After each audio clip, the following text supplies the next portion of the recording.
Children, this is chapter number 3 of the unit 1. We have completed the 1, 2 and 4 chapters. Now this is the third one.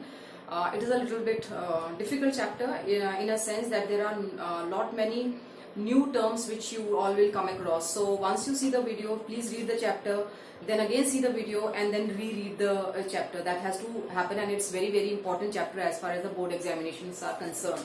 So let us start the chapter. Chapter number 3, human reproduction. We are going to study all the entire process and the steps which are involved in the process of human reproduction.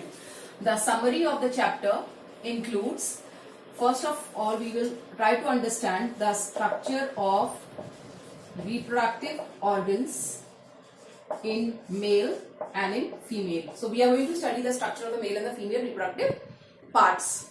Then after that we will study gametogenesis. Gametogenesis is the process of formation of gametes, that is the sperm and the egg. Gameto is gamete and genesis is formation. So gametogenesis is the process of formation of gametes. So we are going to study it separately in male and female. In males there is formation of sperm. So the process is called as spermatogenesis, whereas in the females the egg is formed. Egg is also called as oogonia. Oogonia is plural, oogonium is a singular. So here it is called as, in females it is called as oogenesis. Formation of the ovum is oogenesis, formation of sperm is called as a spermatogenesis. Then we will study about the hormonal changes which happens in the males and in the females separately, followed by the process of fertilization and the embryo development. For after fertilization there is embryo development and there is parturition. Parturition is basically the birth of the child. So we are going to cover all the aspects related to the human reproductive system. So let us start with the structure of the reproductive organs. First we will study about the structure of the male reproductive organ. The male reproductive organ, it has been categorized into various parts. We will divide it into 2-3 parts. One of them is called as the duct part, another is called as the accessory gland part.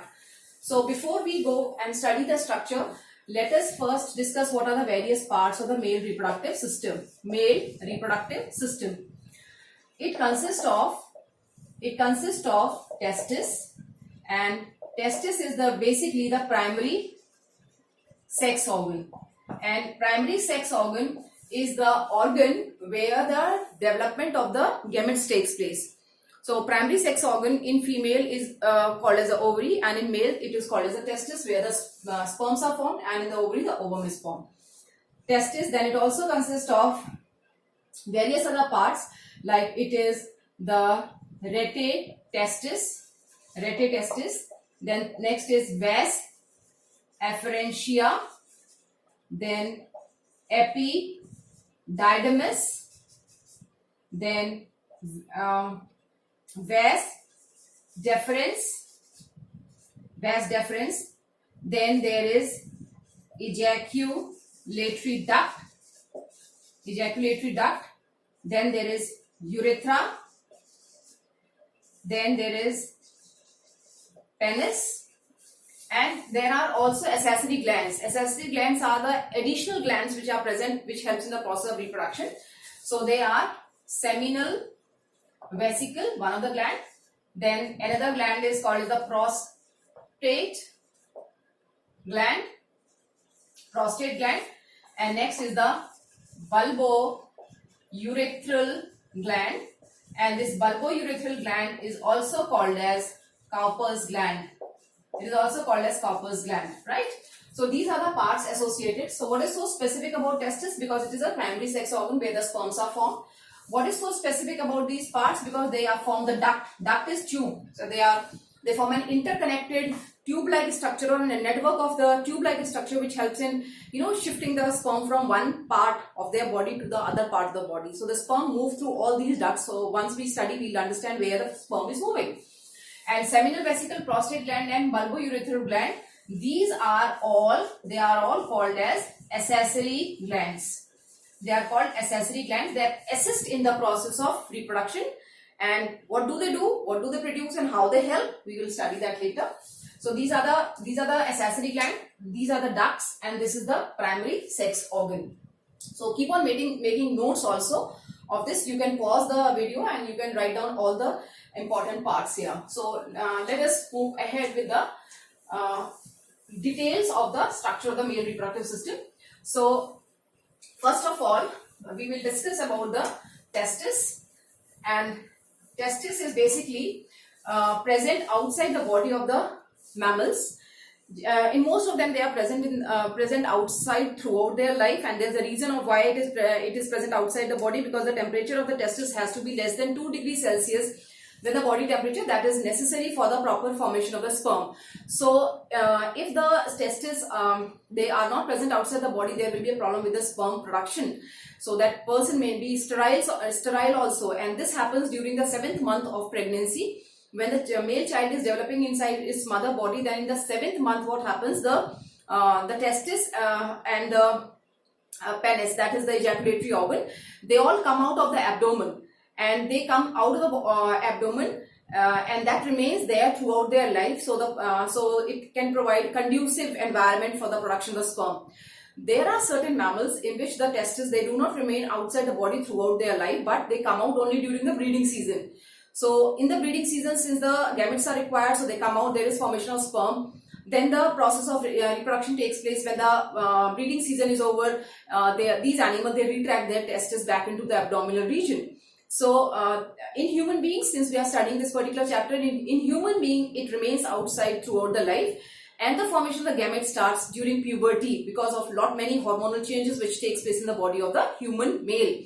So the sperm production starts at puberty and it continues till the death of an individual. So throughout the life, they have the capability of spermatogenesis. Now let us move on to the structure of the male reproductive system. As I told you, the testes are the main primary organs where the development of the sperm takes place. So we will start with that particular structure. And you will also, there are two views given in your book. One is the frontal view and the other is the side view. You can learn any of them, but the frontal view is much easier to understand and also easier to make. So we'll try that. So there is a pair of testes in human males, and the testis is approximately 4 to 5 centimeter in length and around 2 to 3 centimeter in width and 3 to 4 centimeter in depth. And it is oval in shape, we can say, and it is surrounded by a skinny layer over it, and that skinny layer is called as scrotum. It is called scrotum. This is testis, and this testis is divided into various lobules. They are divided into small compartments, we can say, which are generally called as lobules, and there are around 200 to 250 lobules present in them, and each lobule has got a tube-like structure, and that tube-like structure forms a loop and then rejoins here. So there are around 3 to 4 loop-like structure present in every lobule like this. And these tube-like structures are called as seminiferous tubule. And these seminiferous tubule are very, very important in a sense because the production of the sperm takes place in this part only. Sperm production takes place in the seminiferous tubule. So these are the seminiferous tubule. This is also seminiferous tubule, and children, they all combine, the tubular structure all combine to form a network here, to form a network like structure here. So they all join. There are so many, 250 multiplied by 4, you can say. So there are 1000 tubes which are moving out of the testis, and they then combine to form a network like structure. And this network which is formed here, it is given a special name and it is called as retitestis. It is called retitestis. Then these retitestis further project outside, and they all combine together, and out of those 1000 they form a network, and from that network emerges 7 to 8 tube-like structures, and these tube-like structures are called as vas efferentia. And then all of them combine together to form a single tube-like structure. And this single tube-like structure which emerges out, it is highly coiled, and it covers this posterior part of the testis like this, and this is called as epididymis. Epididymis. And here the sperms are actually stored. Once they are formed, once they mature, they are stored in the epididymis. Then, you know, this where we ended, here we ended. So this epididymis, you know, then goes into the body. It goes into the body like this. This is one tube which is going inside. And this one tube that goes inside is called as vas deferens. It is called vas deferens. So we have covered lot many terms. This is testis. Testis have lobules. Lobules have seminiferous tubule. Seminiferous tubule forms a network called retitestis, which emerges out in the form of 6 to 7 tube called vas efferentia. They all join together to form a single tube called vas, called epididymis. Epididymis coils over the posterior part of the testis, store the sperm, and then it leads to the vas deferens. So now the vas deferens, it goes to the body, back into the body. Testes are present outside the body, and this particular part from here, it is present inside the body. So this vas deferens will now move like this. It will move like this, and it forms a loop over the. It forms a loop over the ureter and the urinary bladder. So I'm going to make that urinary bladder. You all are aware of the excretory system. So this is the urinary bladder. So it comes from behind like this. It comes from behind, and then it comes here above the urinary bladder like this. The same diagram would also be on this side, representing the other testis. So I'm not making it, the entire diagram I'm not making, but I'm just making the vas deferens here. This vas deferens from this testis will emerge like this.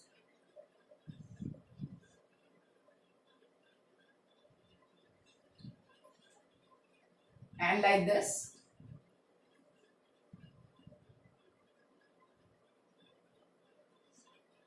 So both the vas deferens, you know, they are making a loop from behind the, this is the behind the ureter, this is the ureter, and this is the bladder, urinary bladder.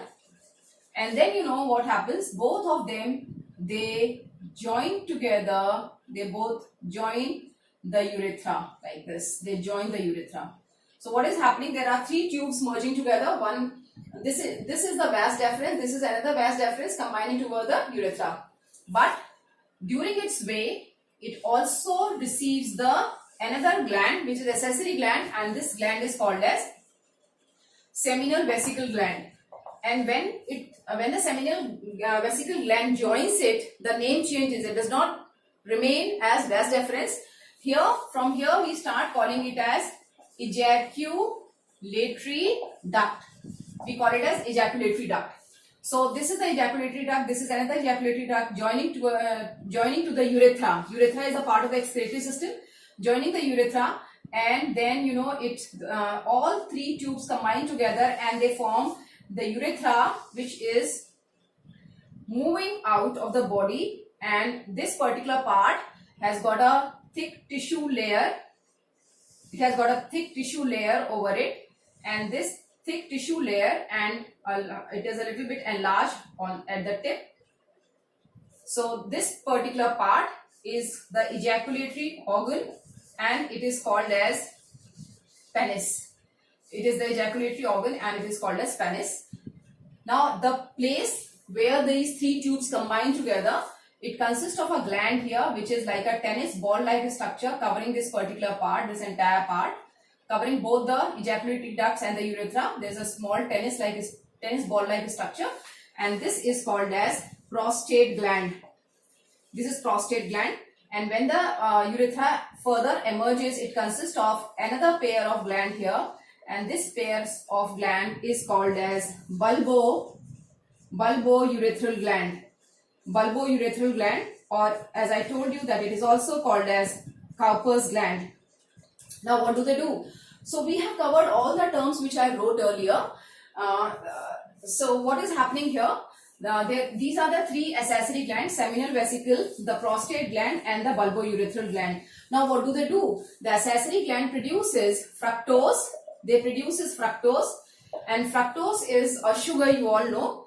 So that gives energy to the sperm. sugar, when they are oxidized, they give energy to the sperm. So when the sperm moves from in the reproductive tract of the male, and then if it moves into the reproductive tract of the female, so till the point where it reaches the egg and fuses with the egg, it has to cover a lot of distance. So that distance is covered with the help of energy that is provided by the fructose. So there is presence of fructose, there is presence of calcium. This calcium helps in neutralizing any kind of acidity which is there inside the tubule of this urethra, and they consist of various enzymes that helps in the process of reproduction. And this Cowper's gland, specifically consists of large amount of mucus. Mucus actually helps in smooth movement of the sperm. So there is a smooth movement so that the sperms do not have to apply so much of energy. Their energy demand decrease, and whatever they require can be then given by the glucose which is produced by the seminal vesicle. So everything has got its own importance. And the most important thing here is that in male, the path for the release of the semen from the body, and the process is called as ejaculation. Ejaculation is basically the release of the semen. And what is semen? Semen is a fluid. It is milky white fluid which consists of the sperms. It consists of sperm plus the secretions of accessory gland. So that is what we call semen. And the process of release of semen is called as ejaculation. Ejaculation is done by penis, so it is called as an ejaculatory organ. So what is happening here in male, what I was talking about was that in male, the path for the release of the urine and the path for the release of the semen is same, but they are being controlled by different muscles. They are being controlled at different times. So both of them cannot be released at the same time, although the path remains the same. And because of the movement of the urine through the same path, at times because of the diet or the overall composition, the path may become more acidic, and in order to neutralize that acidity, the calcium ions are also produced by the prostate gland. So the secretion of the prostate gland helps in the movement of the sperm, helps in providing energy to the sperm, helps in neutralizing the path. So they are making the conditions more favorable for the sperm, so they remain fertile, so they remain active. And each ejaculation, this one ejaculation may consist of around 200 to 300 million sperms. It consists of 200 to 300 million sperms, and out of these 60% should be of normal size and shape, and 40% should have vigorous movement capability. They should be able to move vigorously with lots and lots of energy so that they can reach up to the fallopian tube where the egg is present for the process of fertilization. So it requires a lot of energy, it requires a lot of movement, and it requires it's a very, very long path to be covered by them. So this entire process helps in the process of reproduction. And this is the tip of the penis, and it is called as glans penis. It is called as glans penis. It has got a skinny layer which is called as pertussis, and this is the tissue which aids in the movement of the sperms when the blood circulation in the testes become very, very high during the process of copulation. So this is the structure of the male reproductive system. So I'll take just 1 minute to revise it. So listen to me once again carefully. Testis is present outside the body, children. So this particular part, the penis and the testis, this particular part is outside the body, and that is inside the body. So this is testis, which is oval in structure, 2 into 4 centimeter, 3 into 5 centimeters overall length, and the depth is 3 centimeter around. It is covered by a skinny layer which is called as scrotum, and then it consists of various compartments which we call lobules, 200 to 250 lobules. Each lobule has got seminiferous tubule, which is a loop-like structure, and it is hollow from inside. We are going to study the structure of the seminiferous tubule in the next as a next topic.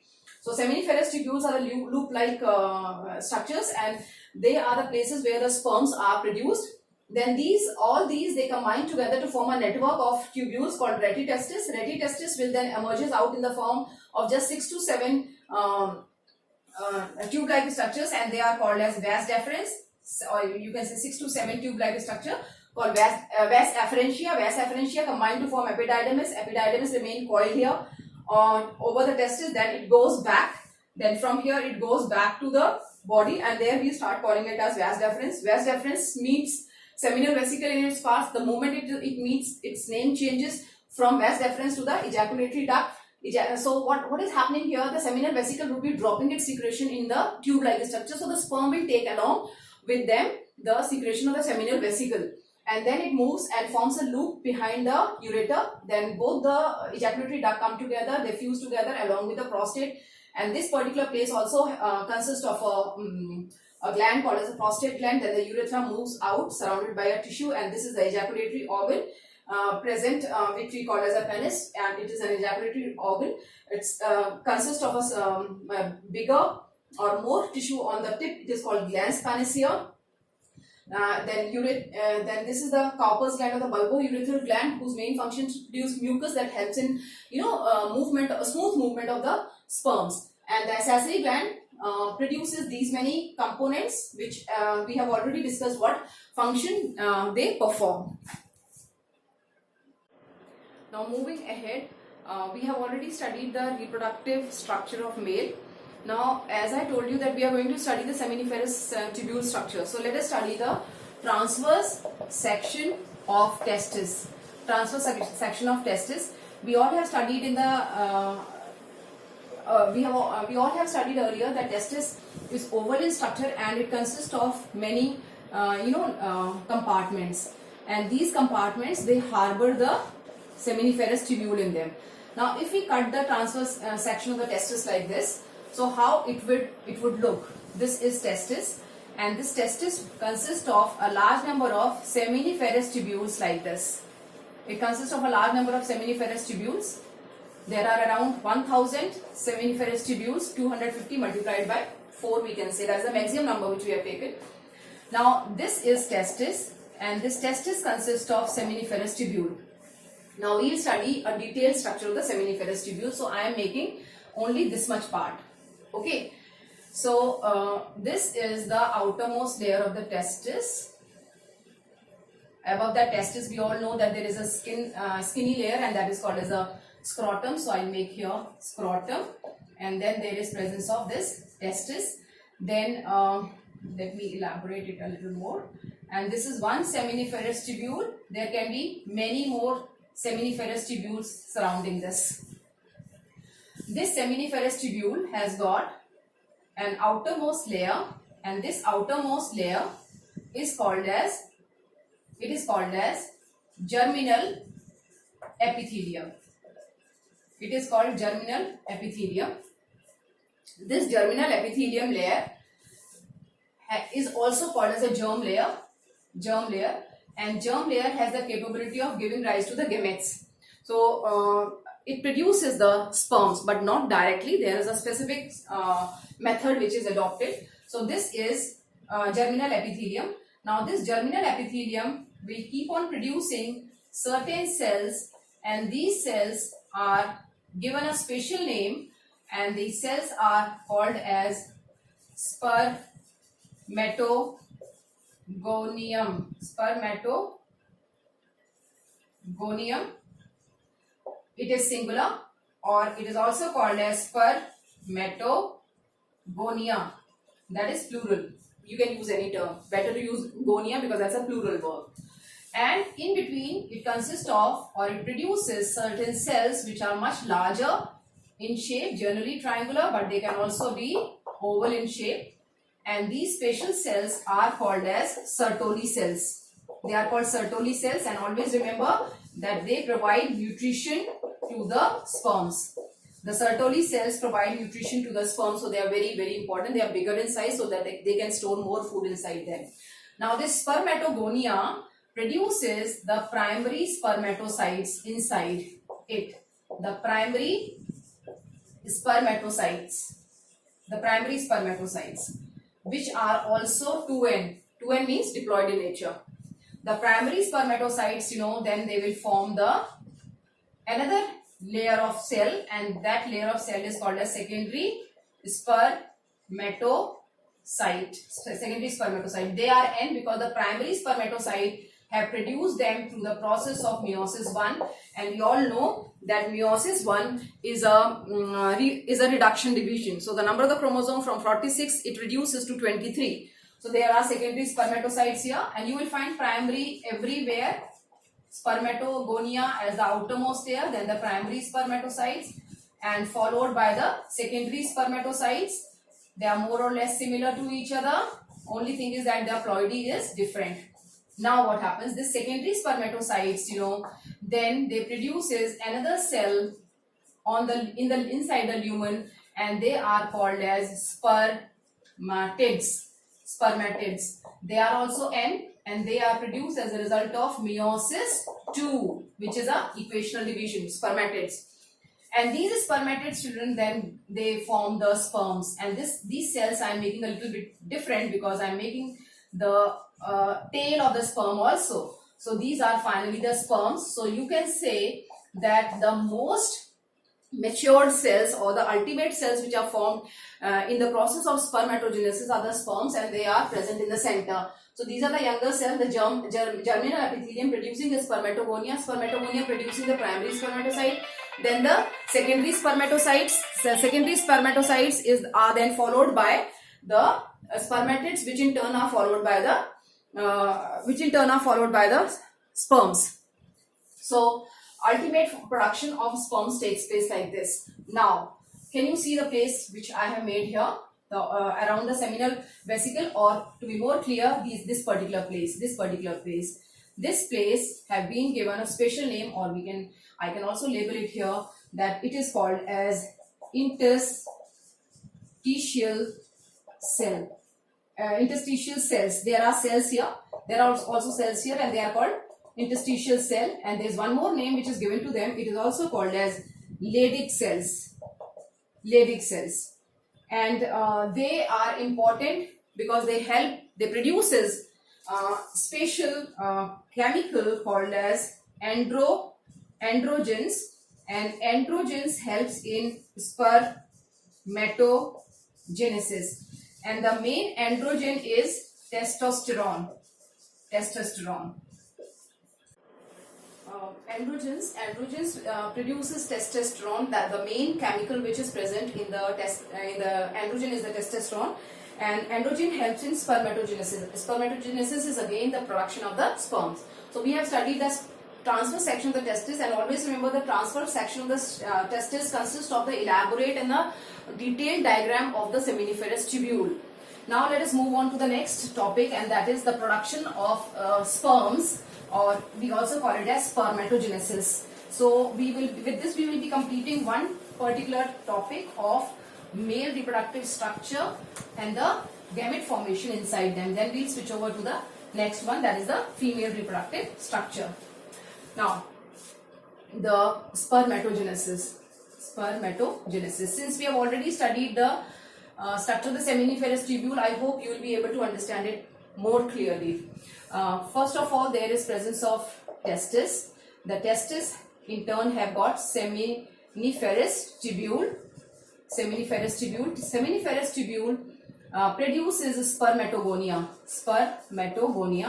And spermatogonia, they are 2N. We are supposed to also write the ploidy of the cells simultaneously. Now this spermatogonia undergoes mitosis. Meiosis is not happening. It is undergoing mitosis, and it is producing primary spermatocyte. So let us make the cells. Also, let us say this is one spermatogonia. This spermatogonia is undergoing mitosis, so may produce two, but we will just study about one. So it maybe produces a lot many spermatocyte, but the spermatocyte is also 2N. So this 2N, this ploidy applied for everything, for both the things. The one which I have written in words and the one which I have drawn the diagram. So this is primary spermatocyte. The primary spermatocytes then undergo meiosis 1. So that is the reductional division, and it will produce the secondary spermatocyte. And the secondary spermatocyte, since it is reductional division, so the number of the sperms will definitely go down to half of what it was possessing earlier. So secondary spermatocyte will be N, and the ploidy will be N, and here this will be producing, since it is meiosis 1, so it will produce 2 cells, and the ploidy of the 2 cell will be N, and it will be called as secondary spermatocyte. So these are the secondary spermatocytes. Then the secondary spermatocyte will undergo meiosis 2, and it will produce spermatids. The spermatids will have got a ploidy N, and here it is, this one of the secondary spermatocyte will produce 2 spermatids, and this is also going to produce 2 spermatids. The ploidy is N only, but what is the difference? There are 4 spermatids which have been formed, and all of them will have this particular ploidy in it, right? Then the spermatids will undergo transformation. It will undergo transformation, means changes. The cell remains the same, but only structure will change, and it will attain different structure, and we start calling them sperms. And the ploidy will remain as N. This will be transformed into 1 sperm. Here also it is transformed, so there will be production of 4 sperms.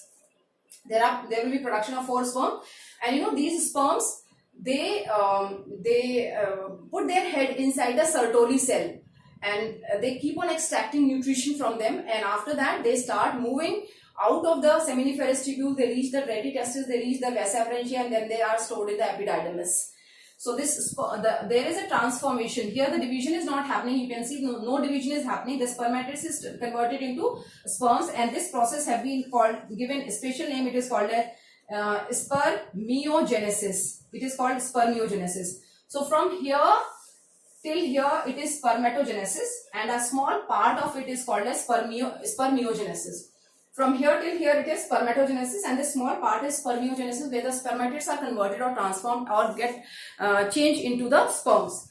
Now these sperms, when they are released out of the body, and they are released out of the testes, and they are ready for the process of fertilization, so that release is called as spermiation. Release of the sperm from the testis is called as spermiation. The transformation of spermatids into sperm is called spermiogenesis. The process of formation of the gametes is called as spermatogenesis. So with this, I think the diagram is clear. So we can see here that one primary spermatocyte ultimately results in the formation of 4 sperms, and one secondary spermatocyte results in the formation of just 2 sperms. So that should also be clear in your mind. And what happens to the spermatogonia? One spermatogonia, this spermatogonia, if I remove this part, then this spermatogonia has ultimately the capability of producing 4 sperms. Okay, so this is a very, very important part of this chapter, the spermatogenesis.